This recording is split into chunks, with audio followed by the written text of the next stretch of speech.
अनहोनी। राजा मंगल सेन नाम का राजा पृथ्वीपुर राज्य पर राज करता था। मंगल सेन को अपने बगीचों में घूमने का बड़ा ही शौक था। उसे जब भी समय मिलता वह अपने बाग बगीचों की सैर करने को निकल जाता। प्रकृति के बीच में समय गुजारना उसे बड़ा ही अच्छा लगता था। एक दिन वह जब अपने शानदार बगीचे की सैर कर रहा था तो उसने देखा कि एक बारहसिंघा उसके बगीचों में घुस आया है और वह इधर उधर दौड़कर बगीचे में लगे हुए फूल पौधों को तहस-नहस कर रहा था। राजा को अपने बगीचे के पौधे और फूलों से बहुत ही लगाव था। यह दृश्य देखकर राजा आग बबूला हो गया। राजा मंगलसेन ने तुरंत अपने सैनिकों को आवाज लगाई कि वह बारहसिंगा को पकड़े और राजा खुद भी बारहसिंगा का पीछा करते हुए दौड़ने लगा। बारहसिंगा बगीचे से बाहर आ गया और राजा ने भी उसके पीछे अपना घोड़ा दौड़ा दिया। मंगलसेन बारहसिंगा का पीछा करते करते अपने राज्य की अंतिम सीमा तक आ गया, परंतु वह बारहसिंगा को ना पकड़ सका। उछलता कूदता बारहसिंगा उसकी आंखों से ओझल हो गया। अब राजा मंगलसेन थक चुका था, उसकी वहां से आगे जाने की इच्छा नहीं हुई, तो वह वहीं पर रुक गया। मौसम बहुत ही गर्म था और राजा को प्यास भी लगने लगी। उसने नहाने की सोची। जब वह नहा रहा था तो एक चोर उसका घोड़ा और कपड़े लेकर भाग गया। चोर अपने पुराने कपड़े वहीं पर फेंक गया। राजा के लिए अब बहुत ही खराब हालत हो गई थी। अब वह क्या करता कि अपने महल में वह वापस कैसे लौटे, क्योंकि बिना घोड़े और बिना कपड़ों के लोग उसकी हंसी उड़ाएंगे। राजा ने वहां पर पड़े हुए चोर के पुराने कपड़े पहन लिए और अपने पड़ोसी राज्य को घूमने के विचार से राज्य की सीमा को पार करके दूसरे राज्य में चला गया। बहुत दूर तक राजा मंगलसेन चोर के कपड़ों में घूमता रहा। तभी उसकी नजर झाड़ियां में चमकती हुई एक वस्तु पर पड़ी।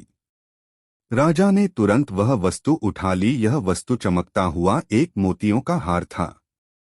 वह भी बहुत ही कीमती मोतियों का हार। राजा सोचने लगा, भगवान का लाख लाख धन्यवाद, जो यह मोतियों का हार मुझे मिल गया। अब मैं अपने लिए नए कपड़े और एक घोड़ा खरीद सकता हूँ।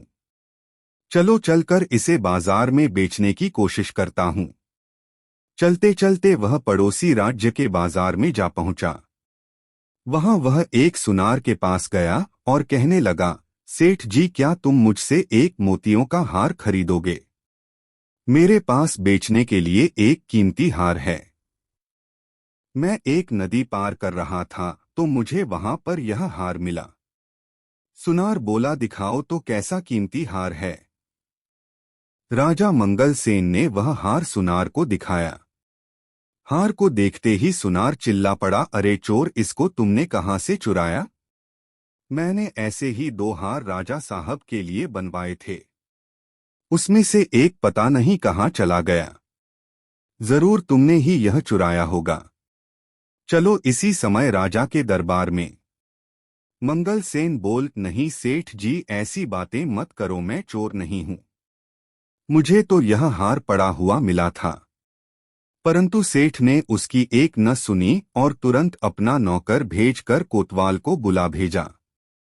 मंगलसेन ने कोतवाल के सामने भी अपनी बेगुनाही की बात कही, मगर उसे पकड़कर महाराज के सामने हाजिर कर दिया गया। जब मंगलसेन को महाराज के दरबार में लाया गया तो सुनार ने महाराज के सामने अपनी शिकायत रखी और मंगलसेन को चोर बताया। राजा ने मंगलसेन का पक्ष सुने बिना ही कहा, क्योंकि यह सुनार हमारे राज्य का एक सम्मानित व्यापारी है तो इसकी बात एकदम सच्ची मानी जाएगी, जबकि यह आदमी हमें कोई घुसपैठिया मालूम पड़ता है, इसीलिए इसे चोरी के अपराध में कारागार में डाल दिया जाए और ठीक 3 दिन के बाद इसके हाथ काट दिए जाएंगे। यही हमारे राज्य का कानून है। फैसला सुनकर मंगलसेन घबरा गया और दया की भीख मांगने लगा, परंतु किसी ने उसकी एक न सुनी और उसे कारागार में डाल दिया गया। इस राज्य का राजा जितना अन्यायी था, उसकी रानी उतनी ही दयालु थी।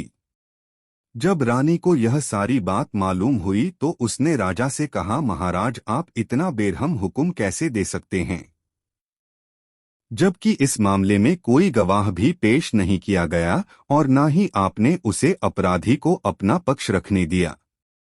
यह सुनार तो होते ही बदमाश है। आप तो जानते ही हैं कि यह पैसे के लिए कितना झूठ बोलते हैं और धोखा देते हैं। सच कहिए तो मुझे उसे आदमी की बात पर पूरा विश्वास है। राजा ने उसे डांटते हुए कहा, जुबान संभाल कर बात करो। तुम्हें राजकाज के मामलों में दखल देने का कोई हक नहीं है। रानी बोली, मैं चुप नहीं रहूंगी। कुछ दिनों से मैं दरबार में आपका खराब व्यवहार देख रही हूं। आपके सलाहकार और मंत्री आपसे ना खुश हैं और आपकी जनता आपसे विद्रोह करने को तैयार हैं। अगर आप इसी रास्ते पर चलते रहे तो सारा राज्य बर्बाद हो जाएगा। रानी की बातें सुनकर महाराज का गुस्सा और भी भड़क गया, मानो आग में घी डाल दिया गया है। उसने कहा, ठीक है, तुम्हें अगर उस आदमी से इतनी हमदर्दी है तो मैं तुम्हें उसी के पास पहुंचा देता हूं। राजा ने सैनिकों को आदेश दिया कि रानी को भी उसी चोर के साथ कैदखाने में डाल दिया जाए। सैनिक यह सुनकर चौंक पड़े। वह चाहते तो नहीं थे, परंतु राजा के हुक्म का पालन करना उनकी मजबूरी थी। सैनिकों ने रानी को मंगल सेन के साथ उसी कारागार में डाल दिया। मंगल सेन ने जब रानी को अपने कारागार में देखा तो आश्चर्यचकित रह गया। रानी ने उसे पूरी बात बताई। अब मंगल सेन और रानी दोनों को ही एक दूसरे से हमदर्दी हो गई थी। वह रात दोनों ने जागकर बिताई। कारागार के कुछ सैनिक रानी के वफादार थे, जबकि वह महाराज से नाखुश थे। अगली रात रानी अपने वफादार सैनिकों की मदद से मंगल सेन को साथ लेकर कारागार से फरार हो गई। दोनों भागकर राज्य से दूर एक जंगल में जा पहुंचे और झोपड़ी बनाकर वहां रहने लगे। मंगल सेन को कारागार में बहुत ही यातनाएं दी गई थी, जिसकी वजह से वह अस्वस्थ रहने लगा था। रानी ने उसकी बहुत ही सेवा की जब तक कि मंगल सेन ठीक नहीं हो गया। जल्दी ही रानी मंगल सेन को पसंद करने लगी। मंगल सेन भी रानी के प्यार का बदला प्यार से ही दिया और दोनों ने विवाह कर लिया। मंगल सेन जंगल से लकड़ियां काटकर बेचने लगा, जिससे कि वह अपना जीवन निर्वाह करने लगे थे। कुछ महीनों बाद मंगल सेन की पत्नी ने एक सुंदर बालक को जन्म दिया। एक दिन की बात है, जब मंगल सेन की पत्नी जंगल में कुछ फल तोड़ने गई हुई थी तो उसका पति और बच्चा सोए हुए थे। अपने बच्चों को वह मंगल सेन के निगरानी में छोड़ गई थी। घुटनों के बल चलते चलते बच्चा नजदीक के ही एक कुएं के पास जा पहुंचा और कुएं में गिर गया।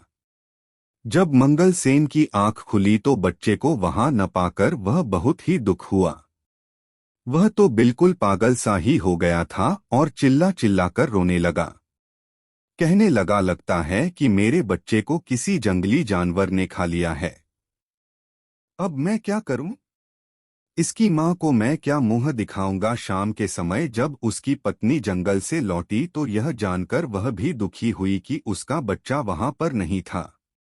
पर वह एक बहुत ही बहादुर और समझदार स्त्री थी, इसीलिए उसने खुद भी धीरज रखा और अपने पति को भी समझाया कि हमारी किस्मत में ऐसा ही लिखा हुआ था, आप दुख मत कीजिए। रात के समय मंगल सेन सो नहीं सका। वह अपने बच्चे के बारे में ही सोचता रहा और उसी को याद करता रहा। यह उसके लिए अच्छा ही हुआ कि वह सो ना पाया, क्योंकि रात के तीसरे पहर दो पक्षी उनके दरवाजे पर लगे हुए एक पेड़ पर आकर बैठ गए और आपस में बातें करने लगे।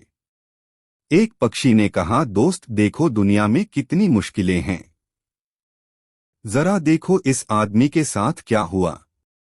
इसको अपना देश छोड़ना पड़ा और बेचारा दूसरे देश में भिखारी की तरह रह रहा है, जहां उसकी बड़े अन्यायपूर्ण ढंग से सजा दी गई और अब यह अपने सुंदर से बेटे के दुख में परेशान भी है। इसका बेटा कल दोपहर से ही इस कुएं में गिर गया था। दूसरा पक्षी बोला, इन बेचारे लोगों को क्या क्या परेशानियां उठानी पड़ी। क्या इनके लिए कुछ किया नहीं जा सकता? हाँ, किया जा सकता है। अगर मंगलसेन इस कुएं में कूद जाए तो वह आसानी से अपने बच्चों को बचा सकता हूँ, क्योंकि वह बच्चा अभी भी कुएं में जिंदा है। राजा मंगलसेन ने उन दोनों पक्षियों की बातें सुनी तो उसे सुनकर बड़ा ही आश्चर्य हुआ और खुशी भी हुई। जैसे ही सुबह हुई उसने अपनी पत्नी को जगाया और उसे रात वाली बात बताई और उसकी सलाह मांगी। रानी बोली, आप पक्षियों की बात मानकर कुएं में कूद जाइए। राजा इस समय कुएं में कूद गया और उसने अपने बच्चों की जान बचा ली। इस घटना के कुछ दिनों बाद जब मंगलसेन और रानी सो रहे थे तो अचानक कुछ आवाज सुनकर वे चौंक गए। बाहर देखा तो कुछ सैनिकों ने उन्हें घेर रखा था। वह भय के मारे कांपने लगे कि शत्रु राजा ने उन्हें फिर से पकड़ने के लिए सैनिक भेजे हैं।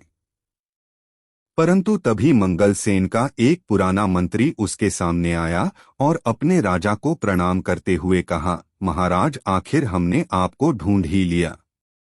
उसे देखकर मंगलसेन बहुत ही खुश हुआ। तब मंत्री ने बताया कि उसने अपने गुप्तचरों की सहायता से मंगलसेन को ढूंढने में सफलता पाया है। उसने यह भी बताया कि उसके राज्य की जनता बेसब्री से मंगलसेन का इंतजार कर रही है। अब राजा अपनी पत्नी और बच्चे के साथ अपने राज्य वापस चला गया। मंगलसेन फिर से अपनी राजगद्दी पर बैठ गया और पहले की तरह ही राज करने लगा। गद्दी पर बैठते ही मंगलसेन सबसे पहले यह काम किया। उसने अपनी सेना को लेकर उस राजा के ऊपर चढ़ाई कर दी जिसने उसके साथ बुरा व्यवहार किया था। इस युद्ध में मंगलसेन जीत गया और वह दूसरा राजा हार गया। शत्रु राजा मंगलसेन से दया की भीख मांगने लगा। शत्रु राजा ने बताया कि इन दुष्ट सुनार की वजह से उसने मंगलसेन के साथ ऐसा व्यवहार किया था। अब वह उसको जाते ही सजा देगा। शत्रु राजा को गिड़गिड़ाता हुआ देखकर मंगलसेन को उस पर दया आ गई। मंगलसेन ने उसे माफ कर दिया और उसे छोड़ दिया। उसके बाद सारे राज्य में शांति और खुशहाली फैल गई। मंगलसेन अब अपनी पत्नी और बच्चे के साथ एक खुशहाल जीवन बिताने लगा।